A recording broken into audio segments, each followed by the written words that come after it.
رزق میں برکت کا ایک بہت بڑا ذریعہ شکر ہے۔ ارشاد فرمایا لَإِن شَكَرْتُمْ لَأَزِيدَنَّكُمْ، اگر تم شکر کرو گے وہ تمہیں اور زیادہ عطا کرے گا، اور اگر تم کوئی بھی چیز اللہ تعالیٰ نے آپ کو دیا ہے اگر اسی کے اوپر آپ شکر ادا کرتے ہیں پروردگار عالم کا تو اللہ تعالیٰ بہت خوش ہوتا ہے، اور اللہ تعالیٰ آپ کو اس شکرانے کی وجہ سے اللہ تعالیٰ اور آپ کو زیادہ دیتے ہیں۔ حضرت بالکل صحیح بات کہہ رہے ہیں حضرت مولانا صاحب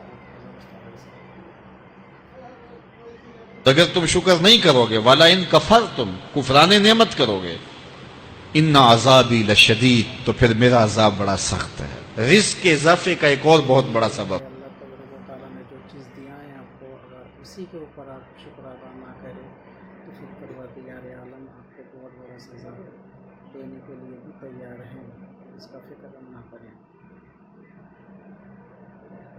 سبب انفاق فی سبیل اللہ ہے۔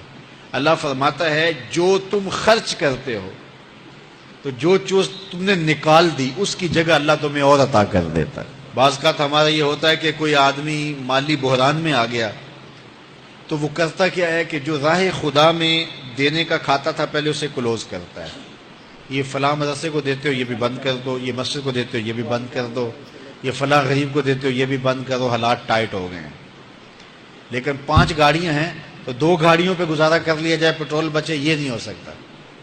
گھر کے لچھن وہی ہیں لیکن بند کہاں سے کیا؟ جہاں سے رزق آنا تھا۔ ہمیں تو یہ حکم دیا ہے جب رزق تنگ ہونے لگے صدقہ دے کے رب سے کاروبار کر لو، صدقے سے تو چلا صدقہ دینے سے کیا فائدہ ہے، کیا مصیبت ٹلتی ہے انسان کے اوپر سے؟ اگر کسی کا رزق میں تنگی ہونے لگے تو نبی شریف میں فرمایا گیا ہے کہ وہ صدقہ دے کر جو رب سے کاروبار کرے اس کاروبار میں اس کے رزق میں برکت ہوگی۔ کوئی غلط یہ سمجھتے ہیں کہ ہم کسی کو دیں گے اور ہمارا کم ہو جائے گا، کسی کو دینے سے، کسی کو صدقہ دینے سے کمی اور بڑھ جاتا ہے۔ سے تمہارے رزق میں اضافہ ہوگا۔ یہ رب کا وعدہ ہے اور اللہ کے وعدے جھوٹے نہیں ہو سکتے۔ رزق کی برکت کا ایک اور بہت بڑا ذریعہ النکاح ہے۔ فرمایا اگر تم نکاح کرو گے، تم فقیر ہو وہ تمہیں غنی کر دے گا۔ لوگ کہتے ہیں بچہ پیروں پہ کھڑا ہو لے تو پھر نکاح کریں گے، اللہ کہتا ہے تم نکاح کرو ہم پیروں پہ کھڑا کر دیں۔ بات ہے، ہر کوئی یہی زیادہ تر انسان یہی لوگ یہی کہتے ہیں کہ میرا بچہ پہلے اپنے پیر میں کھڑا ہو جائے ان کے بعد ان کی نکاح کرائیں گے، وہ بہت غلط کہتے ہیں، کیونکہ پروردگار عالم خود چاہتا ہے کہ تمہارا بیٹا پہلے نکاح کرے تو میں اس کو اس کے نصیب کا رزق ڈبل رزق اس کو عطا کروں گا۔ کھڑا کر دیں گے۔ ہمارا فلسفہ اپنا ہے، اس کا حکم اپنا ہے۔ وہ کہتا ہے ابھی تو یہ اپنے لیے نہیں کماتا تو جو آئے گی اس کو کہاں سے کھلائے گا؟ میاں جس نے آنا ہے اس نے اپنا رزق لے کے آنا ہے۔ تو بچوں کی شادیاں کرو، اگر وہ جوان ہو گئے رزق نصیب ہوگا۔ اپنے اہل خانہ کو نماز کے حکم دینے سے رزق بڑھتا ہے، بے شک کیونکہ جو صبح کا وقت ہوتا ہے یہ رزق کے بٹنے کا وقت ہوتا ہے، اور جس گھر میں صبح کے وقت لوگ سوئے ہوئے ہوتے ہیں وہاں بے برکتیاں ہوتی ہیں۔ تو طلوع فجر سے لے کر صبح صبح کوئی افضل جو لوگ صبح کو اٹھتے ہیں اس کی طبیعت میں بھی صحیح ہوتی ہے، اس کی طبیعت اچھی رہتی ہے اور اس کے شریر میں جان نیا جان آ جاتا ہے۔ تو اس لوگ سو رہتے دن بھر دوپہر کو اٹھتے ہیں 11-12 بجے اٹھتے ہیں تو اس کو دیکھنے میں بڑی عجیب لگتا ہے کہ نہیں مطلب ضرور بتائیے۔ کر کے طلوع آفتاب تک اپنی اولاد کو، بیوی کو، بچوں کو نہ سونے دیں۔ اس وقت رزق بٹنے کے لمحے ہوتے ہیں۔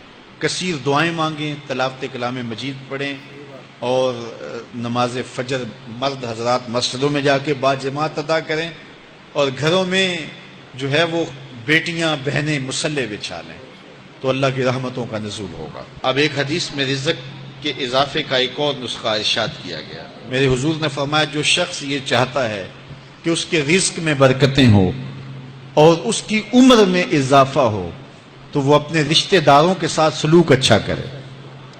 رشتہ داروں بہت بڑی بات ہے، بہت بڑی۔ آج کل بہت کم لوگ رشتے داروں سے صحیح طور طریقے سے چل پاتے ہیں۔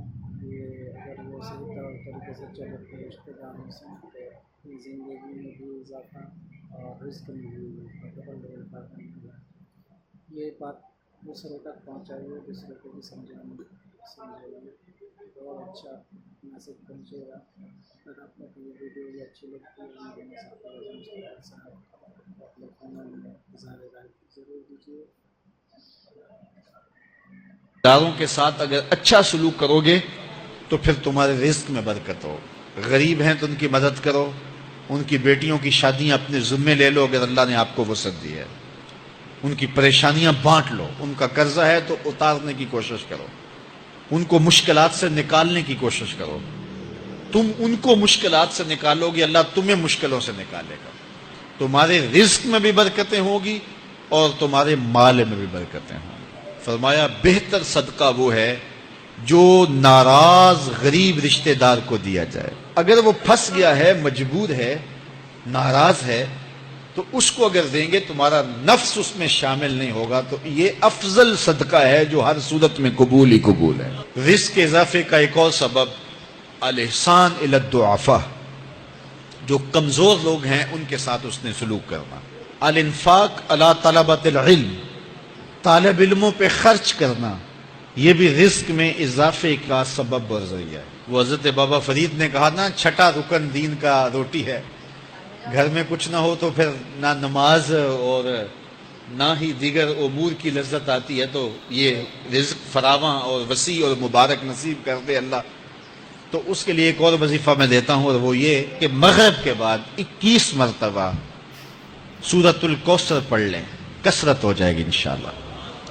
اول خدوشی پڑھ لیں، 5-7 منٹ لگتے ہوں گے، تو سورہ کوثر 21 مرتبہ روزانہ مغرب کی نماز کے بعد پڑھیں۔ اور اگر بہت زیادہ مسائل ہیں تو ہر نماز کے بعد پڑھ لیں، تو انشاءاللہ آپ دیکھیں گے کہ گھر میں برکتیں اترتی محسوس ہوں گی، انوار کا نزول ہوتے محسوس کریں گے۔ تو یہ وہ رزق کے اسباب ہیں، اگر ہم اختیار کر لیں تو ہم اللہ کی خاص رحمتوں کے حقدار ہوں گے۔ اللہ ہم سب کو رزق حلال، رزق وسیع، رزق سہل، رزق مبارک، رزق فراواں نصیب فرمائے۔